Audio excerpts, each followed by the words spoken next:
عالم ربانی کے عرص سراپا قدس میں بیٹھے ہوئے ہیں،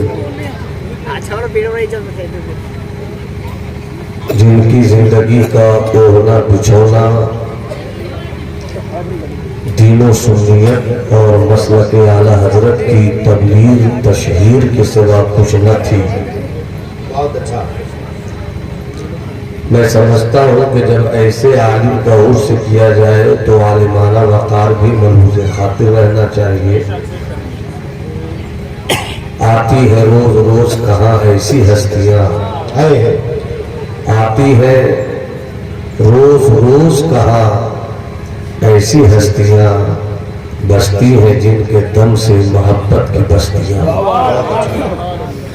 میں کوئی خطیب کی حیثیت سے اپنی شعلہ بیانی سے آپ کی سماعتوں کے کھرمن کو جلانے کی کوشش نہیں کروں گا، بلکہ بزرگوں کی باتیں شبنمی فوہار بن کر آپ کی سماعت کی سوکھی زمین کو لالازار کریں گی۔ میں بار بار آپ کو نہیں کہوں گا اور دنوں کی طرح کہ آپ خوب سبحان اللہ بولیے، انرجی کچھ بچا کر رکھیے تاکہ ہندوستان کا ڈیمانڈڈ موسٹ وانٹڈ وہ شاعر جسے ہم حضرت دلبر شاہی کہتے ہیں، ان کو آپ مکمل توانائیوں کے ساتھ سن پائیے۔ مجھ سے پیشتر پیشرو شاعر، شاعر پرفن، ادیب مختصر حضرت الحاج مبارک حسین مبارک کی اچھی شاعری اور سچی شاعری سے ملاقات کر رہے تھے۔ اچھی شاعری وہ ہوتی ہے جو دماغ کی رگوں کو کھول دیتی ہے، اور سچی شاعری وہ ہوتی ہے جو دلوں کی دنیا کو مدینہ بنا دیتی ہے۔ حضرت مبارک اچھے شاعر بھی ہیں اور سچے شاعر بھی ہیں۔ اللہ ایسے شاعر کو سلامت رکھے، ان کی اچھی شاعری کی سند یہی ہے کہ امام الکلام کی شاعری پر برجستہ تضمین کہتے ہیں۔ ہر کسی کے بس کا روگ نہیں ہے کہ سرکار رضا کی شاعری پر تضمین کے ہنر دکھلا سکے۔ نقیب اہل سنت حضرت مبارک حسین، حضرت محب گرامی عبدالرؤف رونق صاحب کی جاندار، شاندار، دلچسپ، معلوماتی، شعرگوئی سے بھری ہوئی نقابت آپ سماعت کر رہے ہیں۔ خطیب اہل سنت بڑے بھائی حضرت مولانا غلام ربانی صاحب اللہ کا آپ نے خطاب نایاب سن لیا ہے۔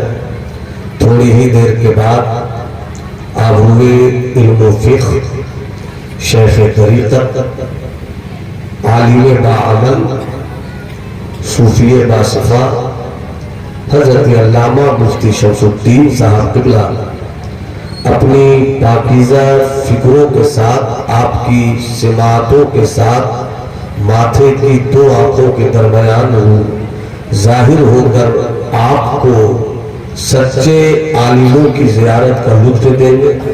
بے شک عرس طیبی ہے،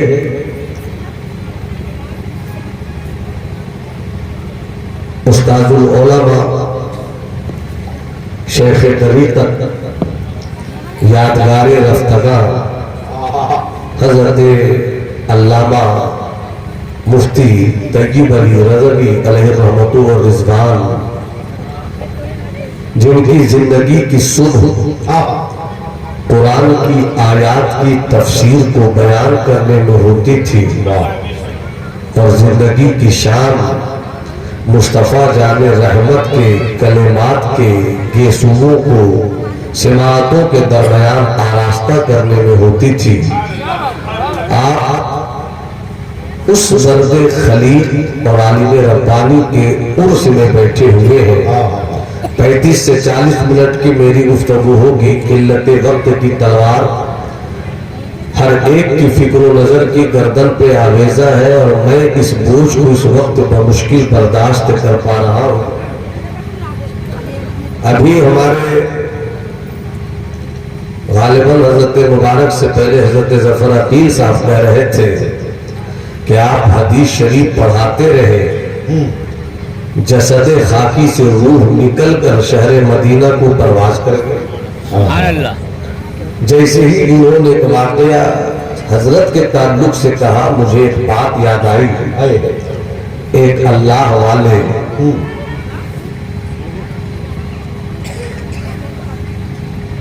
انتقال فرما گئے۔ باب مثال کسی دیوانے نے ان کو خواب میں دیکھا، خواب میں دیکھ کر فرمایا کہ آپ دنیا سے چلے گئے، جب روح نکلی جاکنی کی کیفیت کا کیا حال تھا؟ جب روح نکلی آپ کو کیسا محسوس ہوا؟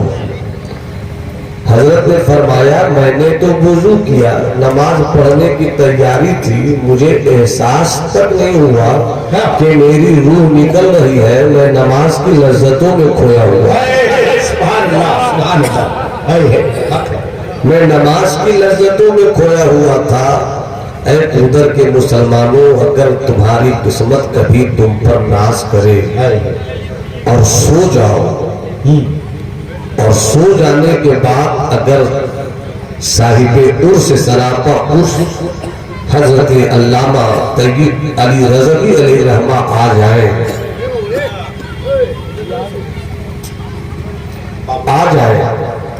آپ پوچھ لینا، اے حضرت علامہ طیب علی صاحب، جب آپ دنیا چھوڑ کر جا رہے تھے، روح آپ کے جسم سے نکل رہی تھی، آپ کو اس وقت کیسا لگ رہا تھا؟ جواب آئے گا، میں تو حدیث شریف پڑھا رہا تھا، میں آقا کی گفتگو اپنے عزیزوں کو سنا رہا تھا، مجھے تو ارے یار ختم کرو نا بھائی، ایک تو بڑی مشکل سے 2 بجے کا وقت دیا ہے، وہ بھی ٹینشن دے رہے ہو۔ میں بھی تقریر نہیں کروں گا بابو، چونکہ حضرت کے تعلق سے بات آئی ہے تو کچھ بات سن لینے کی کوشش کرو۔ ٹھیک ہے، ماشاءاللہ ہو گیا بابو۔ اگر کبھی خواب میں سرکار حضرت طیب علی آ جائے، پوچھ لینا، جب دنیا چھوڑ رہے تھے، جب آپ کے جسم سے روح پرواز کر رہی تھی، آپ کو کیسا لگ رہا تھا؟ یقین مانیے حضرت جواب دیں گے کہ تم یہ پوچھ رہے ہو کہ موت جب آئی، روح جب نکلی تو کیسا محسوس کر رہا تھا؟ کب آئی موت، کب نکلی روح، مجھے تو کچھ بھی پتا نہیں۔ مجھے اس وقت خیال آیا کہ میں تو سرکار کے چہرے اقدس کی قبر میں زیارت کر رہا ہوں، جن کی باتیں سناتا اور پڑھاتا رہتا تھا، آج وہی سرکار قبر میں پیش نظر آ گئے۔ صاحب عرس کی زندگی کو سمجھیے، ایسے لوگ کبھی کبھی آتے ہیں، عالم ہر دن پیدا ہوتے ہیں، مگر عالم ربانی کبھی کبھی پیدا ہوتے ہیں۔ بے شک بے شک، اور جو عالم ربانی ہوتے ہیں عرس انہی کا ہوتا ہے، اور عرس انہی کا ہونا بھی چاہیے، ورنہ ہر جگہ عرس کے نام پر جو ایک نئی دکان کھل رہی ہے، اس دکان کے شٹر کو جب اٹھائیے گا تو دکان کے اندر کا کوئی بھی مال آپ کو بہتر نہیں ملے گا، صحیح، مگر جب ان کی زندگی کی کتاب آپ کھولیں گے، نماز ان کی زندگی میں، محبت ان کی زندگی میں، تقوی ان کی زندگی میں ہے، پارسائی ان کی زندگی میں ہے۔ آج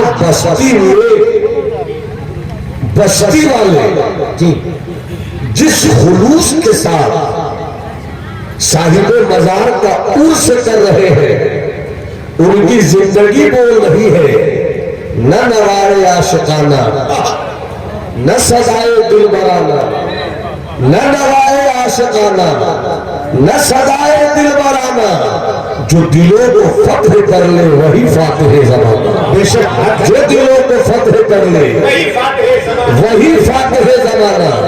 اب ایک بات اور سنیے، میں اسی طرح کی کچھ باتیں سناؤں گا، آپ اچھا سنیں، اس بات کی مجھے خوشی ہے، مگر اگر آپ میری بات کے دوران اٹھ کر جائیں گے تو یہ میں نہیں سمجھوں گا کہ میں خراب بول رہا ہوں، میں اس بات پر مہر لگا دوں گا کہ اب تک آپ اچھا نہیں سن رہے تھے بلکہ ماحول کی رو میں آپ بہ رہے تھے۔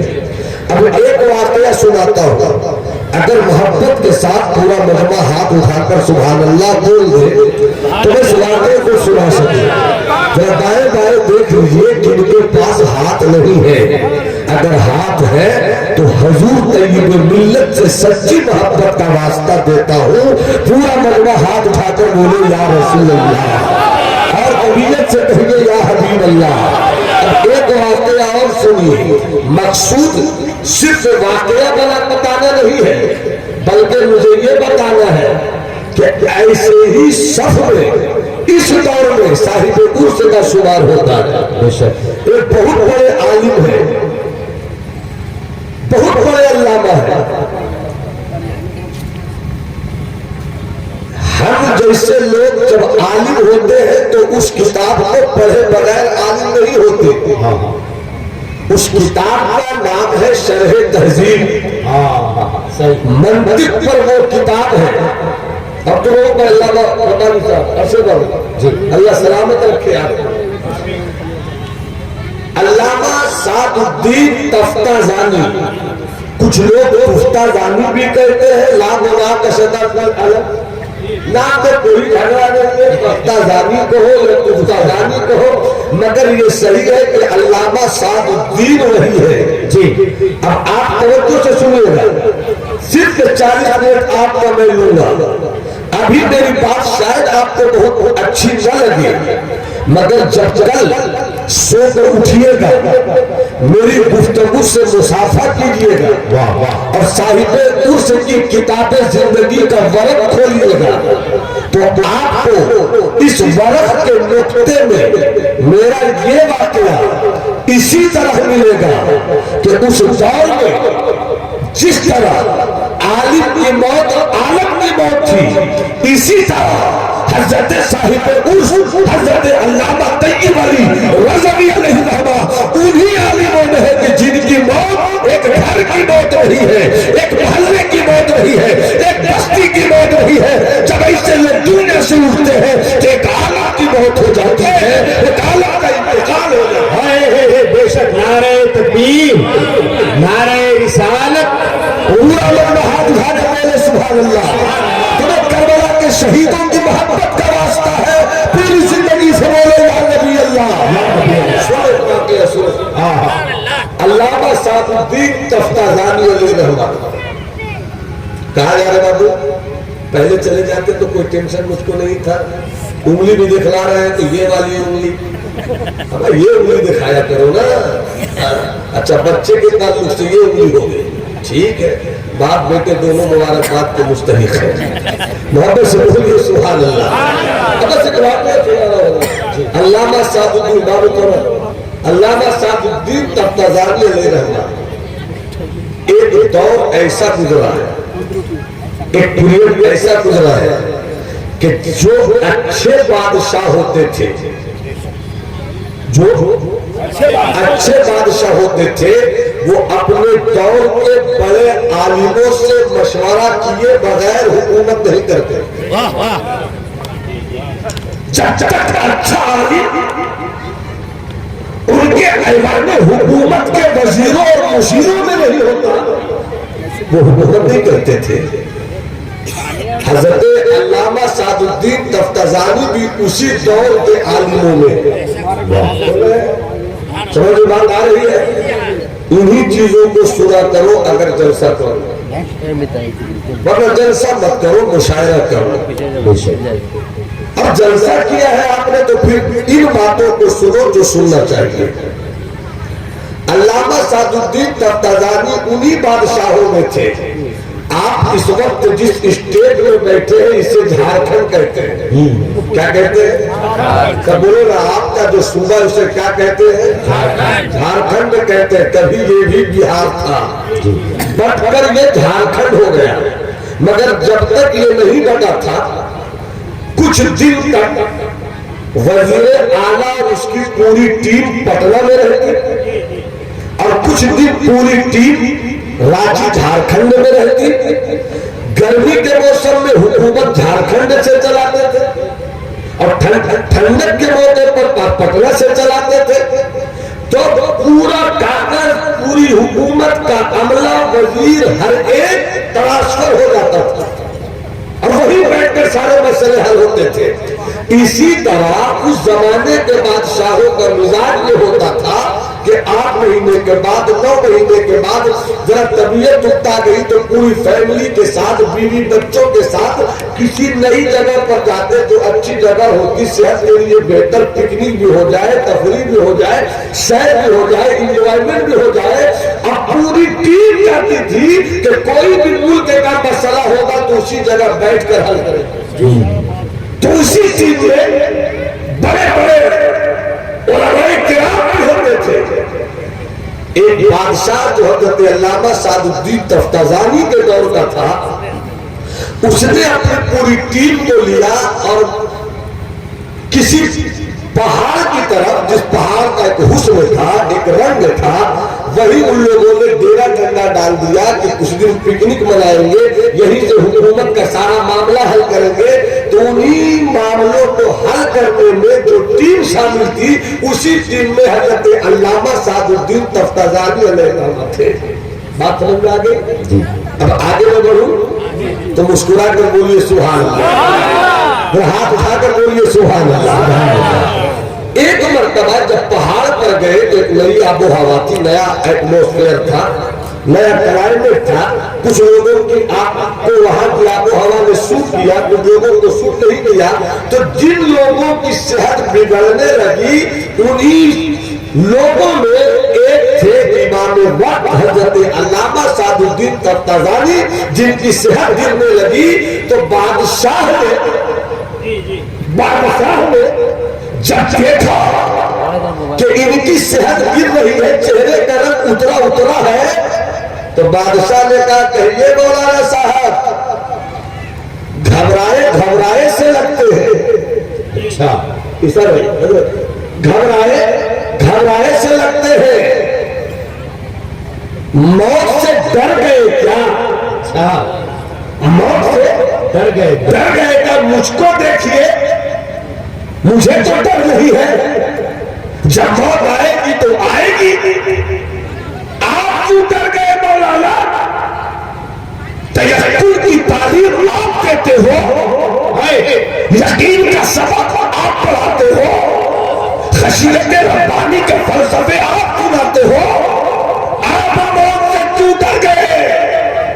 ڈر لگتا ہے کیا؟ ڈر لگتا ہے کیا؟ علامہ سعد الدین نے کہا ہاں میں موت سے ڈر گیا. غور سے سننا, شاید میری گفتگو کا یہ حصہ پوری رات کے جاگنے کا نتیجہ آپ تک بن کر پہنچ جائے. ہاں مجھے موت سے ڈر لگ رہا ہے, مجھے ڈر ہے کہ کہیں میں مر نہ جاؤں. عبدالرؤف بھائی, مجھے ڈر ہے کہ کہیں مر نہ جاؤں. فرمایا کیسے عالم میں موت سے ڈر گئے؟ کہا سنو, تم بادشاہ ہو, جب تک سب نہیں بولو گے میرا ہاتھ اسی طرح چلے گا. ابھی کچھ لوگ باقی ہیں زندگی کے ساتھ سبحان اللہ بول دو, ہاتھ اٹھا کر بول دو سبحان اللہ. کہا ہاں مجھے موت سے ڈر لگ رہا ہے, وجہ یہ ہے کہ تم بادشاہ ہو, اگر تم مر گئے, اچھا اگر تم مر گئے تو 1 گھنٹے 4 گھنٹے 6 گھنٹے 10 گھنٹے 12 گھنٹے 22 گھنٹے 24 گھنٹے کے بعد تمہارے بیٹے, تمہارے گھر کے لوگ, تمہارے وارثین تم کو